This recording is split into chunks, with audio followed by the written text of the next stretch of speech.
ধূমপান ও মদ্যপান স্বাস্থ্যের পক্ষে ক্ষতিকর। নমস্কার বন্ধুরা, আমি বিষ্ণু। আরজি স্টেশনে আজ আমরা নিয়ে এসেছি আবারও একটি ভিন্ন স্বাদের প্রেমের গল্প।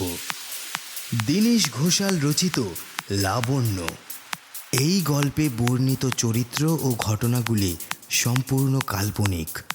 বাস্তবের সঙ্গে যদি কোনো মিল থেকে থাকে তাহলে সেটা সম্পূর্ণ অনিচ্ছাকৃত এবং কাকতালীয়। শ্রোতা বন্ধুদের উদ্দেশ্যে আমাদের বিশেষ কিছু বলার নেই, শুধু একটি মাত্র অনুরোধ করব, যদি আপনাদের এই গল্পটি ভালো লেগে থাকে তাহলে অবশ্যই আমাদের চ্যানেলটি সাবস্ক্রাইব করে আমাদের পাশে থাকুন।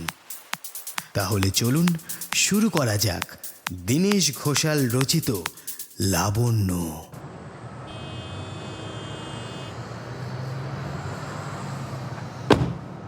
গাড়িটাকে রাস্তার একপাশে দাঁড় করিয়ে নামলো লাবণ্য। উদ্দেশ্য কোনো এক পান বিড়ির দোকান, যেখান থেকে সে এক প্যাকেট সিগারেট কিনবে। এখন তার একটা সিগারেটের খুব প্রয়োজন। গাড়ি থেকে নেবেই চোখজোড়া ছোট হয়ে গেল। সকাল সবে 9টা হয়েছে, কিন্তু তাতেই সূর্যমামা নিজের অশেষ উত্তাপ ঢেলে দিচ্ছে প্রকৃতিতে। এতক্ষণ লাবণ্য গাড়ির ভেতরে এসি চালিয়ে বসেছিল, তাই জন্য বাইরের গরমটা বুঝতে পারেনি। এইবার এসে আবহাওয়ার উত্তাপ অনুভব করলো, আর কিছুটা বিরক্ত বুকে এগিয়ে গেল এক পান বিড়ির দোকানের দিকে। দাদা, একটা গোল্ড ফ্লেক দেবেন তো। দোকানের আশেপাশে বসে থাকা বেশ কয়েকটা লোক অবাক দৃষ্টিতে তাকিয়ে রয়েছে লাবণ্যর দিকে। অবশ্য তাকাবারই কথা, কারণ এখন লাবণ্য যে জায়গায় দাঁড়িয়ে সেটা হলো নাজিরগঞ্জ। লাবণ্য এখানে মুর্শিদাবাদ জেলার নাজিরগঞ্জে তার এক বান্ধবী স্বপ্নার বিয়েতে এসেছে। এখন সে নাজিরগঞ্জ থেকে কলকাতার ফিরতি পথে। নাজিরগঞ্জ একটা গ্রাম্য এলাকা। স্বাভাবিকভাবেই লাবণ্যর মতো একজন মেয়েকে দেখে তারা কিছুটা অবাক হয়েছে। ওরে বাবা, মেয়েটাকে দেখে তো একদম হিন্দি ছবির নায়িকাদের মতো লাগছে। হ্যাঁ, তা যা বলছো। জিন্স পরছে, দেখো না ওই নীল রঙের কি একটা সাতার মাথা টপ নাকি কয়, ওইসব পরছে, হাতা নাই তার। এমন অদ্ভুত পোশাক আশাকে তো এখানকার কাউকে কোনোদিনও দেখিনি। সে যাই হোক না কেন, দেখতে কিন্তু খাসা লাগছে মেয়েটাকে। সবটা লক্ষ্য করল লাবণ্য, কিন্তু তাতে বিশেষ পাত্তা দিল না। আসলে বছর 33-এর লাবণ্যকে সত্যি সিনেমার নায়িকাদের মতন দেখতে। উচ্চতা প্রায় 5 ফুট 7.5। ডেইলি এক্সারসাইজ করার জন্য শরীরও স্লিম, ফিট অ্যান্ড ফাইন। গায়ের রং ধপধপে ফর্সা, টানা টানা চোখ এবং হালকা চুল পিঠ বেয়ে কোমর অবধি নেমে গেছে। তাকে দেখলে মনে হয় না যে তার বয়স 33, মনে হয় 22 থেকে 25-এর মধ্যে। সব মিলিয়ে বেশ সুন্দর দেখতে তাকে। লাবণ্য নিজের মাস্টার্স ডিগ্রি কমপ্লিট করার পরে কোনো রকম জব করার চিন্তাভাবনা করেনি। তার যেটা ইচ্ছে ছিল লাবণ্য সেটা পূরণ করেছে। বেশ মোটা অঙ্কের টাকা ইনভেস্ট করে সে একটা private English medium school open করে, এবং এই স্কুলের মেনটেনেন্স অন্যান্য স্কুলের থেকে কম হওয়াতে তার স্কুলের খ্যাতিটাও বেশ ভালো। পুরো টাকাটা ইনভেস্ট করতে তাকে হেল্প করেছিল তার বাবা। লাবণ্যের পুরো নাম লাবণ্য রায়। সে প্রভাস রায়ের একমাত্র মেয়ে। প্রভাস রায় হলেন শহরের একজন নামকরা প্রমোটার ও কনস্ট্রাক্টর। লাবণ্য সিগারেটটা ঠোঁটে ধরল এবং তাতে আগুন জ্বালিয়ে এক রাশ ধোঁয়া টেনে ছাড়তে ছাড়তে তার মনে পড়ে গেল সায়ন্তনের কথা। লাবণ্য যখনই সিগারেট খেত, সায়ন্তন খুব বকাবকি করতো তাকে। যখনই দেখতো সে সিগারেট ধরিয়েছে, সায়ন্তন বলতো, এই লাবণ্য, তুই একটা কাজ কর, বুঝলি? তোর যখন সিগারেটটা এতই আপন, তাহলে তুই আমাকে মুক্তি দে বাবা। তুই আমার সঙ্গে ব্রেকআপ করে নে।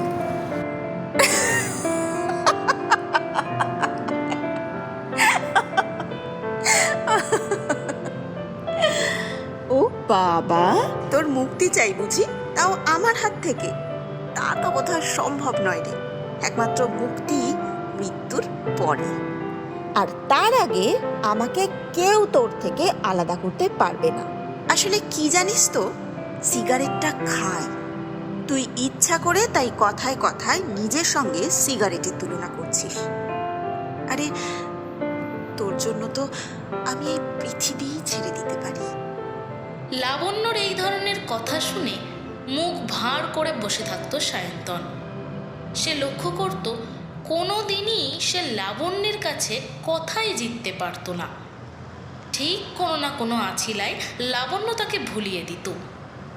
এইসব কথাই মনে মনে ভাবছিল লাবণ্য।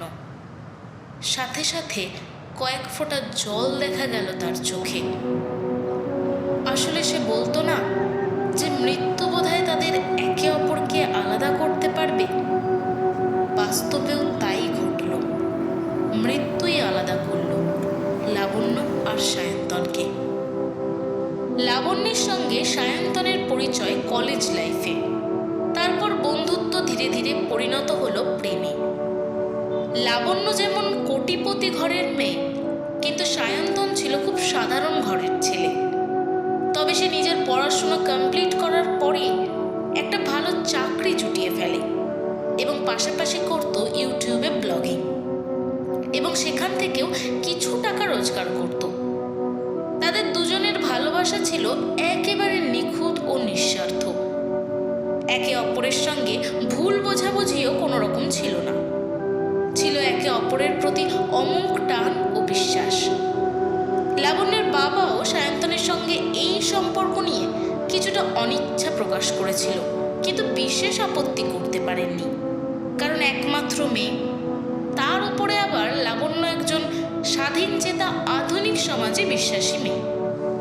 অবশ্য প্রভাসবাবুর অনিচ্ছা থাকার একমাত্র কারণ হলো সায়ন্তনের আর্থিক অবস্থা, কিন্তু বাধ্য হয়ে লাবণ্যের কাছে হার মানে প্রভাসবাবু। কিন্তু মানুষ চাইলে কি ভবিতব্যকে পাল্টাতে পারে? পারে না। তাদেরও ভবিতব্য ছিল কষ্টকর। সায়ন্তন যথেষ্ট মার্জিত এবং শান্ত প্রকৃতির ছেলে ছিল, কিন্তু যেমন প্রতিটা মানুষের মধ্যে কিছু একটা ভুল দেখা যায়, তেমন সায়ন্তনের মধ্যেও ছিল। আর ওই ভুল ব্যাপারটা হলো তার রাশ ড্রাইভিং। আর সেই জোরে গাড়ি চালানোই নিয়ে এলো সায়ন্তনের জীবনে মৃত্যুর অন্ধকার। বছর আড়াই আগে সায়ন্তন রোড অ্যাক্সিডেন্টে সাংঘাতিকভাবে আহত হয় এবং হাসপাতালে নিয়ে যাওয়ার কয়েক ঘন্টার মধ্যেই তার মৃত্যু ঘটে। কিন্তু মৃত্যুর কিছুক্ষণ আগের সায়ন্তনের বলা কয়েকটা অস্পষ্ট কথা আজও লাবণ্যর কানে বাজে। লাবণ্য, এই লাবণ্য, লাবণ্য, আমি আর বাঁচবো না রে। আমি কথা রাখতে পারলাম না। সারা জীবন আর তোর সঙ্গে কাটানো হলো না রে। দেখলি তো, এই সিগারেটটা রয়ে গেল, কিন্তু আমি চলে যাচ্ছি। তুই তুই মুক্তি পেয়ে গেলি বল। কান্নায় লাবণ্যর বুকটা কেঁদে উঠেছিল। সে বলতে চাইছিল অনেক কথা, কিন্তু গলা দিয়ে তার কোনো স্বর বার হচ্ছিল না। শেষ নিঃশ্বাস ত্যাগ করার আগে কষ্টমাখা মুখে আবার সায়ন্তন বলেছিল, এই পাগলি মেয়ে, কি করছিস? আমি তো ইয়ার্কি মারছি না। আমি তো চলে যাচ্ছি। যাওয়ার আগে তুই চোখের জল দেখাচ্ছিস। একটু হাস না, একটু হাস, যাতে তোর হাসি মুখটা দেখে যেতে পারি। আমায় ভুলে যাবি না কোনোদিন। মনের স্মৃতিতে আমাকে রেখে দিবি, কিন্তু আমায় কথা দে, আমার জন্য নিজের জীবন ব্যর্থ করবি না। আবার নতুন করে সবকিছু শুরু করবি। কথা দে, কথা দে।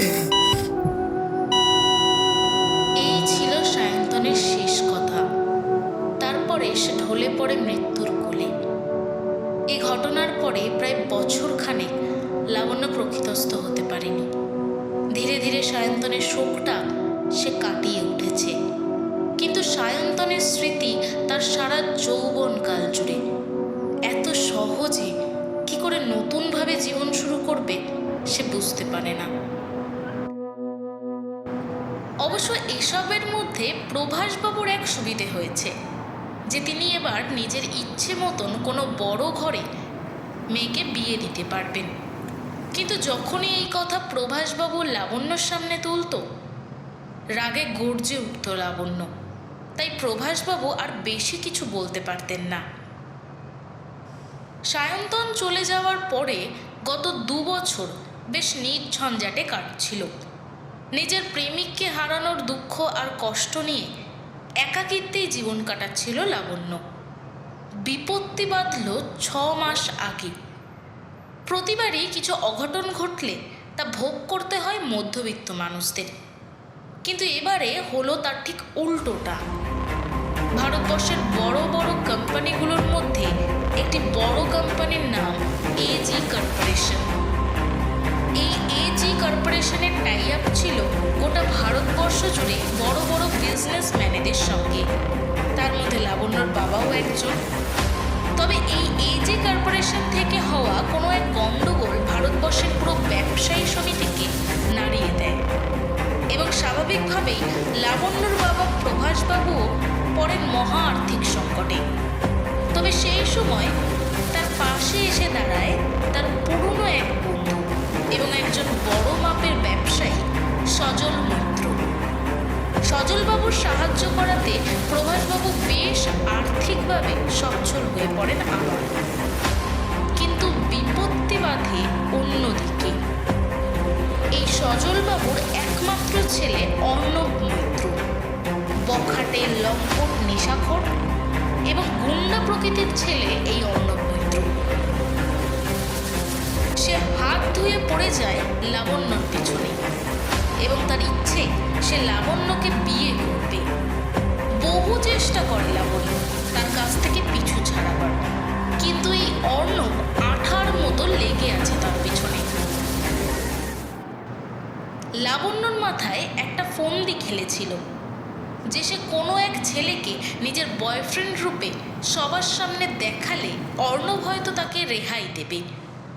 কিন্তু অর্ণব যেহেতু গুন্ডা প্রকৃতির ছেলে এবং সকলেই তাকে চেনে, তাই কেউ লাবণ্যর বয়ফ্রেন্ড রূপে অভিনয় পর্যন্ত করতে চায়নি। আর সেই কারণেই বিরক্ত হয়ে লাবণ্য চলে এসেছিল নিহারগঞ্জে তার বন্ধুর বিয়েতে বেশ কিছুদিন ছুটি কাটাতে। কিন্তু কাল রাতে বাবার ফোন আসে লাবণ্যর কাছে। সজলবাবু সপরিবারে প্রভাসবাবুকে নিমন্ত্রিত করেছে কলকাতার এক বড় 5 স্টার হোটেলে, এবং সেখানে ডিনারের সঙ্গে তাদের বিয়ে নিয়ে ডিসকাশন করবেন। এইসব কথা ভাবতে ভাবতে লাবণ্যর মুখটা রাগে লাল হয়ে ওঠে। সে গাড়িতে বসতে যাবে, ঠিক সেই মুহূর্তে তার চোখে পড়ল অপর প্রান্তে রাস্তায় কাজ চলছে, বহু মানুষের কোলাহল এবং বেশ কয়েকটা পুরুষ ও মহিলা রাস্তা মেরামতির কাজ করছে। মজুরদের মধ্যে একজন মজুরের ওপর লাবণ্যর নজর স্থির হলো। এই মজুরটি উচ্চতায় বেশ লম্বা, গায়ের রং রোদে পুড়ে তামাটে হয়ে গেছে, পরনে একটা ফুল প্যান্ট, গায়ে একটা গেঞ্জি, বেশ কয়েক জায়গায় ফুটো আছে এবং ঘামে ভিজে গেছে গেঞ্জিটা। মাথায় অবিন্যস্ত ঘন চুল ঘাড় বেয়ে নেমে এসেছে, মুখে বহুদিনের না কামানো দাড়ি আর মাথাতে বাঁধা একটা গামছা। ছেলেটি যদি নিজের শরীরের যত্ন নিত তাহলে বোধহয় তাকে বেশ হ্যান্ডসাম লাগবে। বয়স আন্দাজ 35 থেকে 37-এর মধ্যে। এইসব ভাবতে ভাবতে একটা কুটিল হাসি খেলে যায় লাবণ্যর ঠোঁটে। লাবণ্য ধীর পায়ে এগিয়ে যায় সেই মজুরটির দিকে। এই যে শোনো, এই যে তোমাকেই বলছি, তোমার নাম কি? আমার নাম বাবাই, আর আমার এখন অনেক কাজ আছে। আপনার কথা শোনার মতন আমার সময় নেই। আরে ধুর তোমার কাজ, আমার কাছেও তোমার জন্য একটা কাজ আছে বুঝলে, যেটা করলে তোমার সারা বছর আর কোনো কাজ করতেই হবে না। না না, আমার ওসব কাজ লাগবে না, আমার এই কাজই ঠিক আছে। এই তুমি বোকা নাকি বলো তো? বলছি অনেক টাকা পাবে, তাও কি কথা কানে যায় না? অদ্ভুত পাগল তো। হ্যাঁ হ্যাঁ, যান যান, আমি বোকাই, যত সব টাকার লোভ দেখাতে এসেছে। বেশি ঘ্যাম, রোদ নেই তাও আবার ঘ্যাম দেখাচ্ছে, ধুর। বাবা, এত অ্যাটিটিউড, কিন্তু কে দেখবে? না না, মাথা গরম করলে চলবে না, কিছু করার নেই, একে আমাকে এখন যেভাবেই হোক ম্যানেজ করতেই হবে। একটু না হয় তার অ্যাটিটিউড সহ্য করে নিলাম। হায় হায়, হে আমার কি সর্বনাশ হলো, আমার ছেলেটা বুঝে গেল। কথাটা শুনে বাবাই আর বেশ কিছু মজুর ছুটে গেল ওই মহিলার দিকে এবং বাবাইয়ের পেছন পেছন লাবণ্যও গেল। কি হলো? ও মাসে কি হলো? এই দেখো গো, আমার ছেলেটার মাথা পেটে কিভাবে রক্ত পড়ছে। কিভাবে হলো? আমি এখানে কাজ করছিলাম, ওর দিকে খেয়াল করতে পারিনি, হঠাৎ করে কান্নার শব্দ শুনে ঘুরে দেখি ও এইভাবে পড়ে আছে। দেখো না একটু, কেমন যেন ছিমিয়ে পড়েছে আমার ছেলেটা। তোমরা কেউ কিছু একটা করো না দয়া করে। লাবণ্য একটু দূরে দাঁড়িয়ে বাবাই আর ওই ভদ্রমহিলার কথা শুনছিল। বাবাই ভদ্রমহিলার সাথে কথা শেষ করে লাবণ্যর দিকে ঘুরে একটু এগিয়ে গিয়ে বলে, এই যে ম্যাডাম, শুনছেন? হ্যাঁ বলো, কি বলবে? আপনি তখন যেন কি একটা কাজের কথা বলছিলেন, বলুন। তবে কি?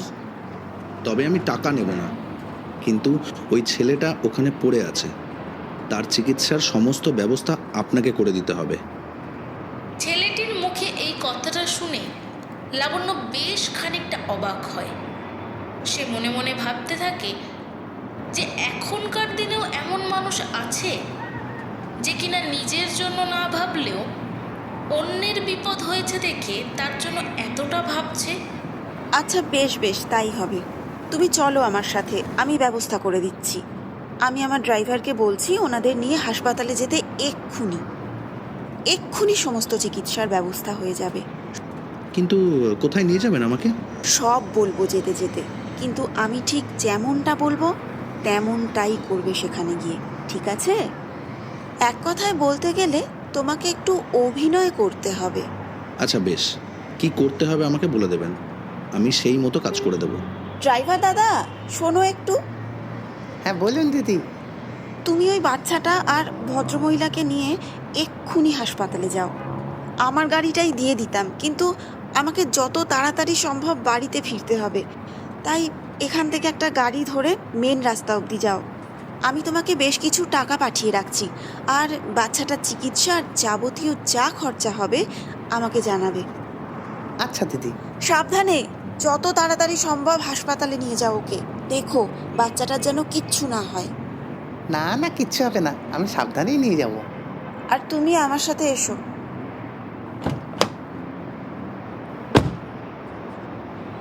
এ কি, আপনি গাড়ি চালাবেন নাকি? হ্যাঁ, কেন? না, এখানে আগে কখনো কোনো মেয়েকে গাড়ি চালাতে দেখিনি আমি, তাই জিজ্ঞাসা করলাম। ওসব ভুলভাল কথা বলার সময় এখন নেই, ওঠো তাড়াতাড়ি, আমার দেরি হয়ে যাচ্ছে। তারপর বাবাইকে নিয়ে লাবণ্য বাড়ির দিকে যাবে ঠিক করে, কিন্তু বাবাই গাড়িতে ওঠার পর তার গায়ের বিশ্রী ঘামের গন্ধে লাবণ্যর গাটা যেন গুলিয়ে উঠতে শুরু করলো। লাবণ্য তখন মনে মনে ঠিক করলো যে বাবাইকে নিয়ে সরাসরি বাড়িতে যাওয়া যাবে না, কারণ তার যা পোশাক আশাক আর শরীরের অবস্থা সেটা দেখে বাড়ির সবাই এমনিই সন্দেহ করবে। তাই সে বাবাইকে নিয়ে সরাসরি চলে গেল একটা হোটেলে। এ কি, এখানে আনলেন যে?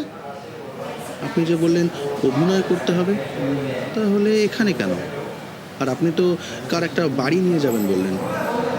কিন্তু এটা তো মনে হচ্ছে কোনো হোটেল। হ্যাঁ হ্যাঁ নিয়ে যাব, কিন্তু তুমি এরকমভাবে গেলে তো হবে না, তাই আগে এখানে আনলাম। লাবণ্য হোটেলের ভেতরে ঢুকে সেখান থেকে একটা রুম নিল। রুমে ঢুকেই বাবাইকে বলল, এই যে তোমার যা চোখ মুখের অবস্থা, সারা মুখ ভর্তি দাড়ি, এত বড় বড় চুল, এগুলো একটু ক্লিন করে নাও তো। না, এরকম তো কথা হয়নি। আপনি আমাকে বলেছেন অভিনয় করতে, আমি করে দেব, কিন্তু চুলদাড়ি কাটার তো কোনো কথা হয়নি আপনার আমার সাথে। আচ্ছা ঠিক আছে, কাটতে হবে না, অন্তত ফ্রেশ তো হয়ে এসো। তোমার সারা গা হাত পায়ে কাদা ভর্তি, সেখানে তো এইভাবে তোমাকে নিয়ে যাওয়া যাবে না, তাই সবার আগে ফ্রেশ হয়ে এসো। আর আমি কিছু জামা কাপড় আনতে বলেছি, সেগুলো পরে নিও। আচ্ছা ঠিক আছে, সেটুকু করাই যায়। ঠিক আছে, তুমি ফ্রেশ হও, আমি গাড়িতে ওয়েট করছি তোমার জন্য। বেশি লেট করো না কিন্তু, হ্যাঁ? যত তাড়াতাড়ি সম্ভব আসার চেষ্টা করো। ঠিক আছে। লাবণ্যর কথা অনুযায়ী নিজের পোশাক আশাক বদলে নিয়ে ফ্রেশ হয়ে বাবাই গিয়ে দাঁড়ায় লাবণ্যর সামনে। লাবণ্য তখন গাড়ির ড্রাইভিং সিটে বসে ওয়েট করছিল। হঠাৎ করে বাবাইয়ের সেই কাদা মাখা ঘামে ভেজা দেহ এরকম ঝাঁ চকচকে হয়ে যাওয়ার পর তাকে কেমন যেন চেনাই যাচ্ছে না। বেশ কিছুক্ষণ সময় নিয়ে লাবণ্য সেটাই লক্ষ্য করল। তারপর বাবাইয়ের কথায় লাবণ্যর ভাবনা ভাঙল। এই যে, এবার ঠিক আছে? ও ম্যাডাম, শুনছেন? হ্যাঁ, কি হয়েছে? এবার ঠিকঠাক লাগছে তো? হ্যাঁ হ্যাঁ ঠিক আছে ঠিক আছে, গাড়িতে উঠে এসো। আর হোটেল থেকে বেরোনোর সময় ওনাদের চাবি ওনাদেরকে দিয়ে এসেছো তো? হ্যাঁ, আমি বেরিয়ে যাওয়ার পরে ওনাদেরকে বাইরে বললাম, তারপর ওনারাই মনে হয় গিয়ে তালা দিয়ে নিয়েছেন। আচ্ছা ঠিক আছে, তাড়াতাড়ি গাড়িতে উঠে এসো, দেরি হয়ে যাচ্ছে আমাদের। এরপর লাবণ্য বাবাইকে নিয়ে গেল একটা বিরাট বড় 5 স্টার হোটেলে। সেখানে গিয়ে গাড়ি থেকে নেমে বাবাই রীতিমতো অবাক দৃষ্টিতে সেই হোটেলের দিকে তাকাতে তাকাতে জিজ্ঞেস করলো, কি ব্যাপার? আপনি তো বললেন তখন কার বাড়িতে নিয়ে যাবেন, তাহলে এটাও তো মনে হচ্ছে বড় কোনো হোটেল। না, কোনো বাড়িতে না, এই হোটেলেই আমি নিয়ে এলাম। এখানে আজকে আমার বাবা আমার বিয়ের কথা ফাইনাল করবেন। আর তোমাকে এমনভাবে অভিনয় করতে হবে যেন তোমার সাথে আমার প্রেমের সম্পর্ক রয়েছে। শেষে কিনা এসব করার জন্য আপনি আমাকে এখানে নিয়ে এলেন? দেখো, তুমি যা বলেছো আমি কিন্তু সেটা করতে রাজি হয়েছি। এবার আমাকে এই উপকারটা করে দাও। আর আমি তো তোমাকে খারাপ কিছু বলছি না, আমি বিয়েটা করতে চাই না, আর সেটা ভাঙার জন্য আমাকে এই ছলনার আশ্রয় নিতেই হবে। ঠিক আছে, চলুন দেখি। এই তো লাবণ্য এসে গেছে। কিরে মা, এত দেরি করলি কেন? সেই কখন থেকে অপেক্ষা করছি তোর জন্য আমরা। হ্যাঁ, একটু দেরি হয়ে গেল, তবে তোমাদের সাথে আমার বেশ কিছু কথা আছে। সেসব কথাটা তো পরে শুনবো, আগে তোদের বিয়ের অ্যানাউন্সমেন্টটা তো করি।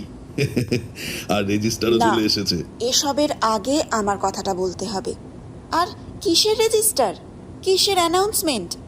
আর তোমরা তো আমাকে বললে যে আজকে নাকি বিয়ে নিয়ে ডিসকাশন হবে। আরে কি হলো, আমাদের তো নিজেদের মতো কথা হয়েই গেছে। তো তোদের রেজিস্ট্রি ফর্ম ফিল আপটাও ভাবছি আজকেই সেরে নেব, তাই রেজিস্টারকেও আজকে আসতে বলেছি। উফ বাবা, এসব কি বলছো তুমি? আর সেসব কথা পরে হবে, আমার যে কথাটা আছে সেটা আমি আগে বলবো, মানে বলবোই। আরে সেসব কথা না হয় পরে শোনা যাবে, আমরা তো চলে যাচ্ছি এই না যে এখন। শোনো, আমি না তোমার সাথে কোনো কথা বলছি না, আমি আমার বাপির সাথে কথা বলছি, তাই দয়া করে এর মধ্যে ইন্টারাপ্ট করো না। আচ্ছা আচ্ছা ঠিক আছে মা, তুই আগে শান্ত হ, বল কি বলছিস শুনে নিচ্ছি, তোর কথাই আগে বল। বাপি, আমি একজনকে ভালোবাসি। এইসব তুই কি বলছিস এখন হঠাৎ করে? এই কথা বলার অর্থটা কি? হ্যাঁ, এখনই বলতে হতো, নইলে অনেক দেরি হয়ে যেত। এসে কই, এসো এদিকে। বাবাই এসে উপস্থিত হওয়ার আগেই অর্ণব যথারীতি চিৎকার করে বলে উঠল, সে যাই হোক না কেন, আমি তার কি অবস্থা করব সেটা দেখার জন্য প্রস্তুত থেকো লাবণ্য। তা দেখি তো কে সে মহাপুরুষ যার এত বড় সাহস। অর্ণব এই কথাটা শেষ করতে না করতেই বাবাই গিয়ে দাঁড়ায় অর্ণবের সামনে। এই যে আমি, লাবণ্য আমার কথাই বলছে। এই তুই কে বে? এত সাহস তোর? তুই জানিস লাবণ্য শুধু আমার, ওর ধারে কাছে আশেপাশে আমি তোকে ঘেঁচতেও দেবো না। তুই জানিস আমি কে? সে তুমি যেই হও না কেন, এরকম জোর করে আর যাই হোক ভালোবাসা পাওয়া যায় না। আর লাবণ্য কোনোদিন তোমাকে ভালোবাসতে পারবে না। তাহলে কেন অযথা ওকে বিয়ে করে দুটো জীবন নষ্ট করতে চাইছো? ওরে আমার জ্ঞানী পুরুষ এলেন রে। এই কথাটা অর্ণব শেষ করতে না করতেই সে বাবাইয়ের জামার কলারটা চেপে ধরে নিজের কাছে টেনে বলে, এই যে শোন, ওইসব জ্ঞান অন্য কাউকে গিয়ে দিবি, আমার কানের কাছে ওইসব জ্ঞানের বাণী আওড়াবি না, বুঝলি? আর ভালোই ভালোই কেটে পড়ে এখান থেকে, নইলে তোর এমন অবস্থা করব না সারা জীবন একদম জ্বলে পচে মরবি শালা। অর্ণব এইসব কথা বলে যাচ্ছিল। ঠিক সেই সময় সজলবাবু হঠাৎ করে বাবাইকে দেখে আর বেশ খানিকটা চমকে উঠে বলে, স্যার আপনি স্যার আমি মানে বুঝতে পারিনি যে আপনার সঙ্গে এইভাবে দেখা হয়ে যাবে। আপনি দাঁড়িয়ে আছেন কেন স্যার? আপনি বসুন না, আপনি স্যার বসুন বসুন। আরে বাবা, তুমি ওকে স্যার আর আপনি আগে করছো কেন? তোমার মাথাটা গেছে নাকি? কোথাকার কোন ভিখিরি, 2 পয়সার মুরদ নেই, তুমি আবার তাকে কিনা স্যার বলছো? এই তুই চুপ কর, তুই জানিস উনি কে? স্যার আমার ভুল হয়ে গেছে, আসলে আমার ছেলে তো আপনাকে আর চেনে না, এর জন্য এরকম ভুল করে ফেলেছে স্যার। স্যার দয়া করে আমার ছেলেকে ক্ষমা করুন। এই অর্ণব, তোর ধারণা আছে তুই কাকে কি বলছিস? ইনি হলেন ফেমাস ইন্ডাস্ট্রিয়ালিস্ট, এই যে কর্পোরেশনের মালিক অয়ন গাঙ্গুলি। আজ আমার যেটুকু আছে সব ওনার দানে আছে, বুঝলি? তুই কি না ওনাকে এইসব কথা বলছিস? এক্ষুনি ক্ষমা চা ওনার থেকে। এইসব কথাবার্তা শুনে প্রভাসবাবু আর লাবণ্য যথারীতি অবাক হয়ে যায়। না না, ক্ষমা চাওয়ার কোনো প্রয়োজন নেই। তবে আজকে আমি আরও একটা জিনিস বুঝলাম, যে আমার টাকা পয়সা আমি অপাত্রে দান করেছি। সবাই টাকার লোভে আমার কাছে আসতো, স্বার্থ নিয়ে চলতো সবাই। তাই আমি আমার সমস্ত সম্পত্তি ভাগাভাগি করে এইসব ইন্ডাস্ট্রি থেকে অনেক দূরে চলে গেছিলাম। কিন্তু এখন মনে হচ্ছে পুরোটাই আমি অপাত্রে দান করেছি। ওই টাকার জন্য আপনাদের ঔদ্ধত্য এতটা বেড়ে গেছে যে মানুষকে আর মানুষ বলেই ভাবছেন না আপনারা। এই যে শুনুন প্রভাসবাবু, যখন আপনি ওই পথে বসতে চলেছিলেন না, তখন কিন্তু এই আমরা আপনার উপরে দয়া করেছিলাম, সেটা ভুলে গেলে চলবে না। আমি লাবণ্যকে বিয়ে করবই, ওই আমাকে ওইসব ভালোবাসা শেখাতে আসবেন না। আমার কথার যদি অন্যতা করেছেন, আমি কিন্তু আপনাকে বরবাদ করে দেব, সপরিবারে আবার আপনাকে পথে বসিয়ে ছাড়বো। যে গোটা ভারতবর্ষের অর্থনৈতিক ব্যবস্থাকে কন্ট্রোল করার ক্ষমতা রাখে, তুই তাকে টাকার গরম দেখাচ্ছিস? হ্যাঁ, আমাদের সমস্ত সম্পত্তি একত্রিত করেও না ওনার 1 মাসের আয়ের সমতুল্য হবে না। উনি চাইলেই আমাদের ধূলিসাৎ করে দিতে পারেন। স্যার ও জানে না আপনি কে, ও অবুঝ স্যার, ভুল করে ফেলেছে। আপনার আসল পরিচয় কি সেটাও জানতো না। প্লিজ স্যার, আপনি দয়া করে ওকে ক্ষমা করে দিন। এটা ভুল নয়, এটা অন্যায়। লাবণ্যকেই প্রথম আমি দেখলাম যে টাকা দিয়ে মানুষ বিচার করেন না। সেই কারণেই ও অর্ণবকে বিয়ে করতে চাইছে না, কারণ ও মনে মনে বিশ্বাস করে যে টাকাটাই সব নয়। আমি ভেবেছিলাম যে এই দুনিয়াতে এমন কেউ নেই যে টাকার লোভ ছাড়া নিঃস্বার্থভাবে কোনো সম্পর্ক গড়ে তোলে। তবে লাবণ্যকে দেখে আজ আমার সেই ভুল ভাঙল। স্যার, আমার অনেক বড় ভুল হয়ে গেছে স্যার, আমি বুঝতে পারিনি। আপনি প্লিজ আমাকে ক্ষমা করুন। আমি কথা দিচ্ছি আপনাকে, আমি জীবনে দ্বিতীয়বার এরকম ভুল কখনোই করব না। এরপর অয়ন ধীর পায়ে এগিয়ে যায় লাবণ্যর কাছে, লাবণ্যর হাতটা ধরে এবং জিজ্ঞেস করে, লাবণ্য, আমি তো বাবাই নই। মা ভালোবেসে আমাকে বাবাই বলে ডাকতো। পুরো পৃথিবীর কাছে আমি অয়ন গাঙ্গুলি। তুমি আমাকে কোন চরিত্রে গ্রহণ করবে, বাবাই নাকি অয়ন? লাবণ্য ধীরে ধীরে তাকায় অয়নের দিকে। আমি কয়েক মুহূর্ত আগে অয়ন গাঙ্গুলির পরিচয় পেয়েছি, কিন্তু তার আগে আমি ভালোবেসে ফেলেছিলাম বাবাইকে। অতএব আমার এই মনুষ্য জীবন সার্থক হলো। রিটেক। আমি কয়েক মুহূর্ত আগে অয়ন গাঙ্গুলির পরিচয় পেয়েছি, কিন্তু তার আগে আমি ভালোবেসে ফেলেছিলাম বাবাইকে। অতএব আমার এই মনুষ্য জীবন সার্থক হলো।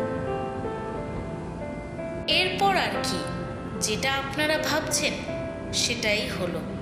নিঃস্বার্থ দুটো মন একসাথে মিলিত হলো। তাহলে কেমন লাগলো বন্ধুরা আমাদের আজকের গল্পটি যদি আপনাদের ভালো লেগে থাকে তাহলে প্লিজ একটি লাইক করবেন, কারণ আপনাদের একটি লাইক আমাদের অনেক অনুপ্রাণিত করে। আপনারা আপনাদের গুরুত্বপূর্ণ মতামত অবশ্যই আমাদের কমেন্টের মাধ্যমে জানাবেন। তাহলে চলুন পরিচয় করিয়ে দিই। লাবণ্যের চরিত্রে রিঙ্কি, ড্রাইভার অয়ন এবং প্রভাসবাবুর চরিত্রে প্রসূন, গল্পের কথক স্মৃতি, প্রথম গ্রামবাসী দ্বিতীয় গ্রামবাসী সায়ন্তন, অর্ণব, সজল এবং গল্পের সূত্রধর আমি Bishnu. Background music and sound এফেক্টসে আমাদের আজকের গেস্ট অর্ঘ্য। তাহলে শেষ হলো আজকের গল্প লাবণ্য। আমরা শীঘ্রই ফিরব নতুন গল্প নিয়ে। ততক্ষণ টাটা।